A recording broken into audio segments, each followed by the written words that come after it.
Hi friends, నేను మీ మల్లేష్. మీరు చూస్తున్న మల్లేష్ ఎలక్ట్రికల్ వర్క్. ఈరోజు మనం గీజర్ ఫిట్టింగ్ గురించి తెలుసుకునే ముందు మీరు ఫస్ట్ టైం నా ఛానల్ వీడియో చూస్తున్నట్టయితే లైక్ చేయండి, షేర్ చేయండి, సబ్స్క్రైబ్ చేయండి తప్పకుండా ప్లీజ్. గీజరు అన్బాక్సింగ్ చేసిన తర్వాత బ్యాక్ సైడ్ 2 హోల్స్ ఇస్తారు మనకు స్క్రూలకు గీజర్ తలిగేయడానికి.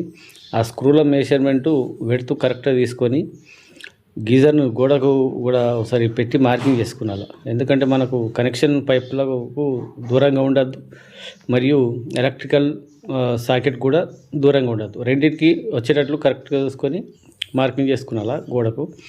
ఈ స్క్రూలు మెజర్మెంట్ చేసుకునేటప్పుడు బరాబర్ వీటితో కరెక్ట్ చేసుకున్నాలా. ఎన్ని సెంటీలు 6 సెంటీమీటర్లు వచ్చింది 5 లీటర్ల గీజర్. ఈ గోడకు మనము హోల్ చేసేటప్పుడు ఎప్పుడైనా సరే మీది సైడ్కు క్రాస్ హోల్ కొట్టాలి. స్ట్రేట్ మిషన్ అనేది మీదికి పెట్టి క్రాస్ హోల్ కొడితే బాగుంటుంది.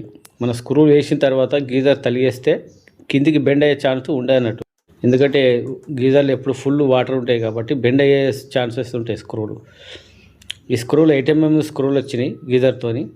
8mm స్క్రూలు ఫుల్గా టైట్ వేసుకొని కొంచెం ఒక సెంటీ హాఫ్ సెంటు బయటకు ఉంటే సరిపోతుంది అంతే. ఫుల్ టైట్ వేసుకున్నా. లూజ్ ఉంటే కూడా గీజరు కింద పడే ఛాన్స్ ఉంటుంది.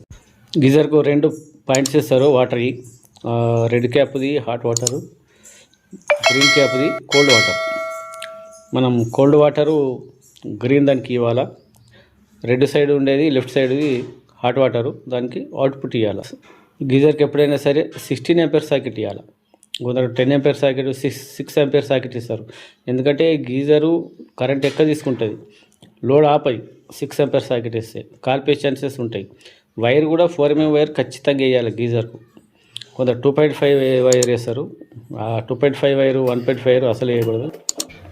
కనెక్షన్ ఇచ్చేటప్పుడు కూడా ఫస్ట్ కోల్డ్ వాటర్ కనెక్షన్ ఇచ్చిన తర్వాత గీజర్ లోపల ఫుల్ వాటర్ నింపుకోవాలి. వాటర్ నింపిన తర్వాత, ఎందుకంటే గీజర్లో ఎయిర్ వెళ్ళిపోవాలి. ఎయిర్ వెళ్ళిపోతేనే తర్వాత మనం అవుట్పుట్ అనేది కనెక్షన్ ఇవ్వాలి. ఎయిర్ వెళ్ళేదాకా అవుట్పుట్ అసలు కనెక్షన్ ఇవ్వకూడదు. కోల్డ్ వాటర్ ట్యాంక్ ఫుల్ నిండిన తర్వాత హాట్ వాటర్ గుండా వాటర్ బయటకు వచ్చిన తర్వాత మనం అవుట్పుట్ కనెక్షన్ ఇవ్వాలి. గీజర్కు స్విచ్ ఎప్పుడైనా సరే సింగిల్ పోల్ స్విచ్ అసలు ఇవ్వకూడదు.